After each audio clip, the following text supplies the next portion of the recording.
In July, they shipped out 900,000 packages a day just to US customers. That's just under 28 million packages. Let's also pretend that only half of that is what gets shipped out every month. So instead of 28 million, we get 14 million products a month, or 14 million shipments a month. That's 168 million packages to the US a year. One country, 1 year. This is insanity. This is insanity. As of this year, Shein is officially fashion's biggest polluter.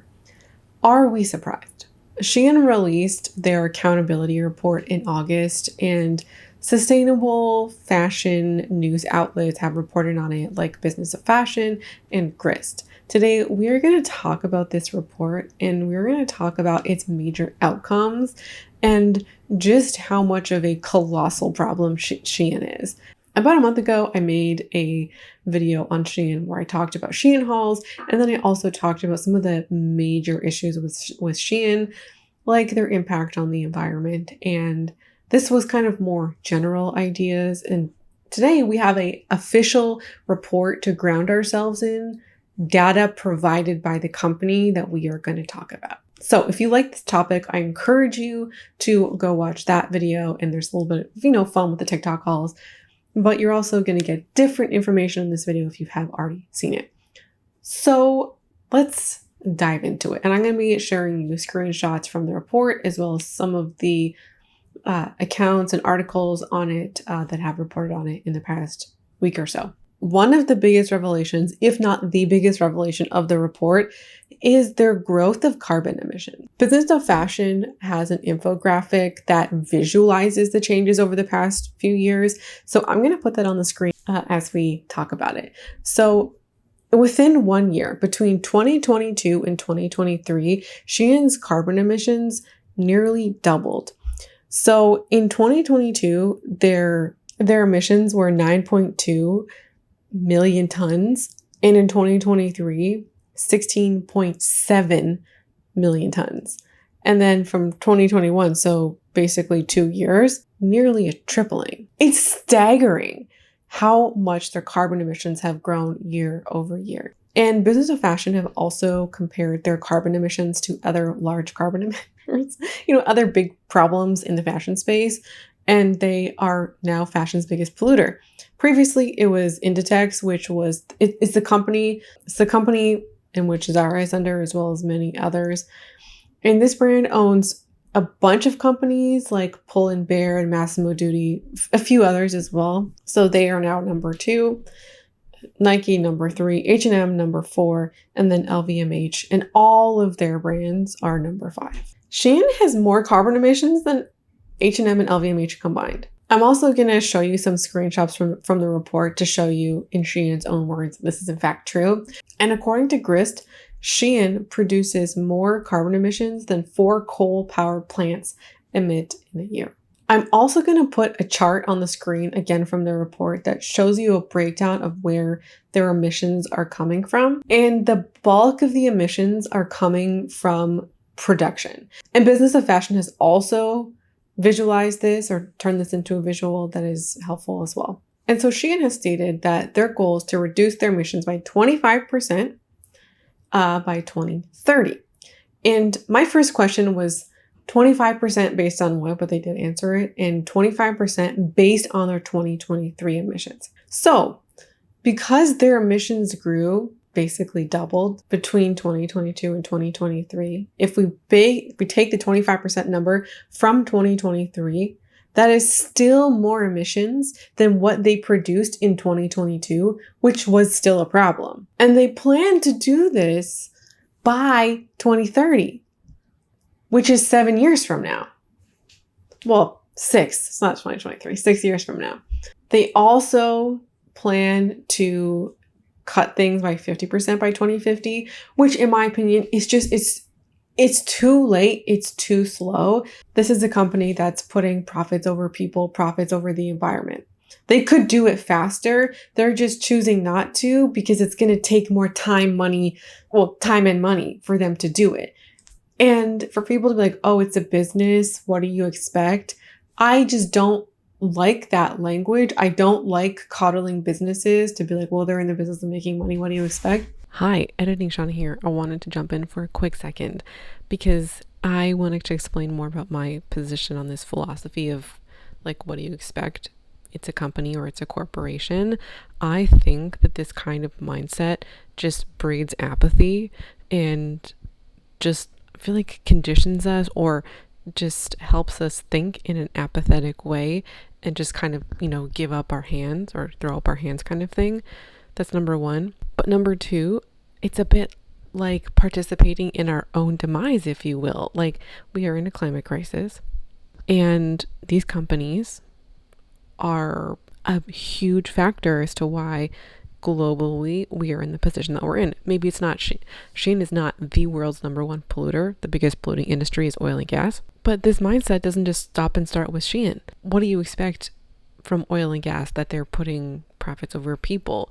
That mindset doesn't help us do anything, doesn't help us get political, or doesn't help us get upset or take action or whatever. And I think it's part of how we just let these companies off the hook. We just let them do what they want. Like if I kind of think about it like, yeah, let them destroy the planet. They're companies. What do you expect? Does that not register as wild for anybody else? And I think another word that we could use to describe this might be indifference. And while right now this is the way that things are, that companies are putting profits over people and our governments are not putting them in check, it becomes up to us, up to the people. So I personally don't want to be apathetic or indifferent about issues that are as big or as important as this. We either need to incentivize doing better faster or disincentivize doing worse. Like disincentivizing pollution, like make polluters pay. When you have basically little ramifications for a company like Shein, who is doing whatever they want and their targets are self-imposed largely, it's not totally like that because they are experiencing scrutiny and there are different countries globally that are putting pressures on them or kind of changing the landscape. So it's not totally zero repercussions, but their goals are largely of themselves, which is why they can be so slow and why I think, at least I feel like they're like, yeah, give us our cookies because we're deciding to do this. We need more urgency and companies are just not going to do the right thing fast enough on their own accord. What is also wild about this whole thing is that their emissions outpace their profits. So when you look at this graph, another great visual by Business of Fashion, which I'm looking at here, and you'll see it on the screen. The light blue is their revenue, and then the dark blue is profits. So they're they shouldn't be polluting. Their pollutions are more than their profits. This kind of thing just makes me so angry. I'm not saying that like, oh, if they made more money, it's justifiable, but like we're polluting more, like so much more, and we're not even making the revenue to like what I feel like in corporate mind would justify it. It's not justifiable. Let's be clear. And when you look at Nike and H&M, they have found ways to pollute less while also make money. And it's kind of shocking that like H&M or Nike are in like any kind of sustainability conversations in the favorable. This, by the way, doesn't make them inherently sustainable, and like being better than Shein is a bit of a low bar. Arguably, there's still greenwashing happening, like let's not get it twisted, but there is so much more that could be done. So the beginning of the report, I'm going to link the report in the description. The CEO was like, I'm so honored to bring this report to you. Dude, you are a carbon emitting powerhouse. There's don't know why we're proud of that. But there's a lot of greenwashing happening in this report. And I'm just going to give you a few examples. So up near the top of the report, there's like some quick stats, and then you get into more information as you go through. And it's funny that the most favorable stats that they have in all of they have like 3 different criteria. They have like a people, a planet, and then it's like a process, I think, kind of section. So for each of the sections, they have like, key stats, key highlights of things that are going well. All of the going well stuff is in like these big, bold numbers, and it's like well placed, give us cookies. And then all of the like real information is in the body and much more difficult to detect. You got to do some reading. It's not going to just jump out at you. Obviously done to make things appear better. We're going to look at a couple of these key highlights, and then we're going to compare them to reality. 11% of our fiber portfolio for Shein branded products consisted of recycled polyester and force-safe viscose. So first of all, this is Shein branded. So we don't actually know about stuff that does not have the Shein brand on it. And there's lots of stuff on their marketplace because they are a marketplace that is not Shein branded. So we have no information for that. That's number 1. Number 2. We have 2 different categories of fibers. We have polyester and then viscose. So when we go into their actual numbers, which I'm going to show you a breakdown of their fiber portfolio now, 76% of all of their materials are polyester. Only 6% is recycled polyester. The other 5% of this 11% comes from the viscose. So force-safe viscose is still a new product, and they're going into nature and extracting resources. It's not a recycling process. So 5%, roughly half of their 11%, comes from the generating of new viscose, essentially. And the viscose makes up far less of their overall fiber portfolio than polyester does. So the whole polyester thing is 6% of 76%. If that makes sense. So still like 70% is virgin polyester. Of their total fibers, 70% is virgin polyester. 6% of that is like, what? It needs to be much, much, much higher. Their viscose total represents 8%, and the force-safe viscose represents 5%. Now, this is a bit confusing, in my opinion, the way that they've kind of done this. The way that I read this, I could be wrong. Please correct me if I am wrong. But how I see this is that this is 5% of the 8%, meaning 3% is not force safe. Are you feeling me on that? If that's true, it seems like the majority of their viscose use is force safe. It should be 100%. So back to the polyester. When you consider just how much or just how many garments they make, 6% is nothing. So just to give some context for just how large they are and how much they make, in July, they shipped out 900,000 packages a day just to US customers. Let's just pretend that each of those packages had only one garment in them. We know that's not true, but let's just pretend it is. That's just under 28 million packages or 28 million garments. Now, let's also pretend that only half of that is what gets shipped out every month. So instead of 28 million, we get 14 million products a month or 14 million shipments a month. That's 168 million packages to the US a year. One country, 1 year. This is insanity. This is insanity. They are on such a large scale. Oh, hold on. I need to chill out for a second because we're going to get into that. Okay, we got to move on. So they also say that 46,000 metric tons of emissions are reduced through energy efficient projects at 28 supplier sites with 217 water and energy efficient improvement measures. This could literally be installing energy efficient lights, which could save a lot, or let's just say water efficient toilets. That could be on here.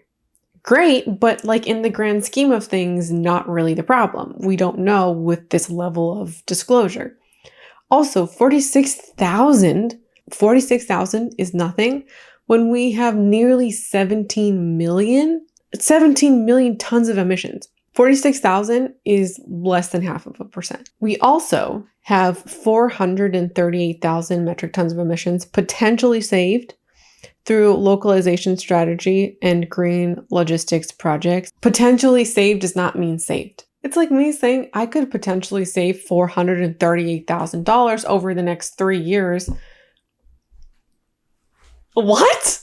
I guess I'll go through all of these. 16.2% of packaging used for Shein branded products contained at least 50% GRS certified recycled PE plastic or was made of forest safe paper. First of all paper should be forest safe. We have 50% of 2 different kinds of things and we don't know how much of each. So it could be like 1% forest safe plastic and it counts.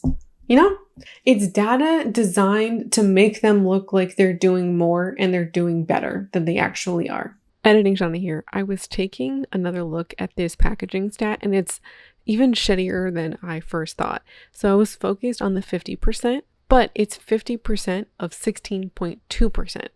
So 16.2%, let's just call that 16%. Basically, 16% of their packaging uses any recycled material of any kind at all. And of that 16%, it's not even 100% of the packaging, it's 50%. And there's different components to packaging. Some ways your order's package comes in like a plastic wrap, others will come in paper, like paper mailers, or maybe paper tags. So they could be using only 1% recycled plastic, the rest is all paper. Because if paper represents a much smaller fraction of their total packaging requirements, it could be easier to do. This also means when you look at the bigger number, roughly 84% of their packaging, which is far more, or 84% is much more than a majority. 84% roughly, or 83.8%, has no recycled components at all. None. Zero. Shein. Let's also talk about their supply chain real quick because according to Grist, according to third-party audits of over 3,000 suppliers and subcontractors, 71% received a score of C or lower on the company's grade scale of A to E. So let me just show you what their actual grading scale is because I went and found it. So when we look at their own grading scale, 3 of the 5 of their grades contain major risks, which is kind of wild for factories to operate with multiple major risks, but that is apparently operationally okay for Shein. A grade of a B has moderate performance with some general risks. We don't know what a general risk versus major risk. And then an A has minor flaws. So if their average grade is a C, that means the average Shein factory has major risks. Major. Multiple. What are we doing? AI has also been a talking point for many of these outlets, including Grist and Commons Earth. The overall perception of the Commons Earth reporting on AI was more fear-mongering than anything, or this is my understanding of the perception of their reporting. Grist had a little bit more to say about it because they had more space than the carousel post, so I understand that they were able to be more robust, whereas Commons Earth didn't. I do still think that Commons Earth had the opportunity to say just a little bit more. So let's talk about the AI component for a second. What Shein is doing is they are using machine learning models for predictions. They're doing this to predict trends and customer preferences so they can make changes and tailor styles in real time. Shein makes a sustainability argument for this, saying that if they do it this way, then they can produce very few copies of a garment, which to Shein means 100 to 200, and then so they can produce overall less, and then like they can waste less. They say it means we waste very little and have very little inventory waste. Shein calls its model on demand, according to Grist. And they're kind of saying that it's less wasteful because the average retailer, they make predictions of what they believe will be trending far in advance, and then they ship all those products to stores or warehouses, and then some stuff just doesn't sell. So there's the waste in that. So their predictions can let them waste less. They may be in fact producing less waste via like inventory, or I should say like overproducing styles that don't sell. But what they're trying to imply is that this kind of thing can reduce overall emissions. And it's an overall kind of like sustainability initiative, which is absolutely not true given the emissions that we've seen. Keeping track of trends and preferences in real time is, in my opinion, less sustainable than a traditional retailer because they're selling people things that they'll literally wear for 5 minutes. Shein, like the majority of what they sell is micro trends or extremely trendy items. So selling people more of that kind of thing, in my opinion, is selling people more stuff and being more in tune with the micro trends and the hyper trendy stuff. To sell people more stuff that is poor quality, not going to last largely, or that represents at least some of it, or is not going to last because the trend's going to fade. We don't need to be selling people more trendy items, like more things for them to buy at the cheap price points, and they get the high of riding the cheap pricing and the gamification of shopping for them to not use it or want it. You know what I mean? Doing more of that is not a good thing. AI isn't inherently a bad tool. It really just depends on how you use it. And how Shein is using it is to make themselves more money via a highly unethical business practice. Commons Earth calls AI an environmental issue, but they don't really elaborate on it. What I think they're getting at, because this is just my guess without their elaboration, is AI's massive energy consumption. That's kind of been a topic that has been talked about increasingly over the last year. Lastly, both Grist and Commons Earth, they talk about how Shein claims that their goal is to build a resilient business that contributes to a more equitable and sustainable future for all.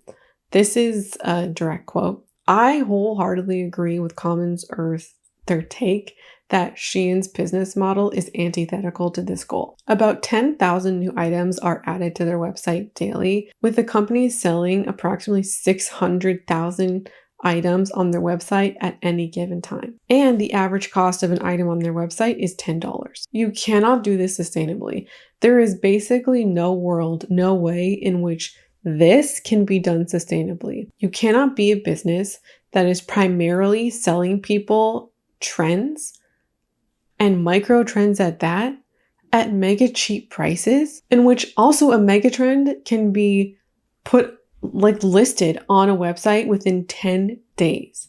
That's how fast they can operate, is have something sellable to a customer in 10 days. Micro trends at their core, in my opinion, are antithetical to sustainability, or they are antithetical when they require a purchase to participate. Shein's whole business model is flawed. It's extra flawed when it's super cheap and hyper trend focused. It's almost a surefire way to create disposability in the products being sold. Shein, as they operate right now, should not exist. They are absolutely a threat to our environment. Like, something needs to happen here because this is not okay.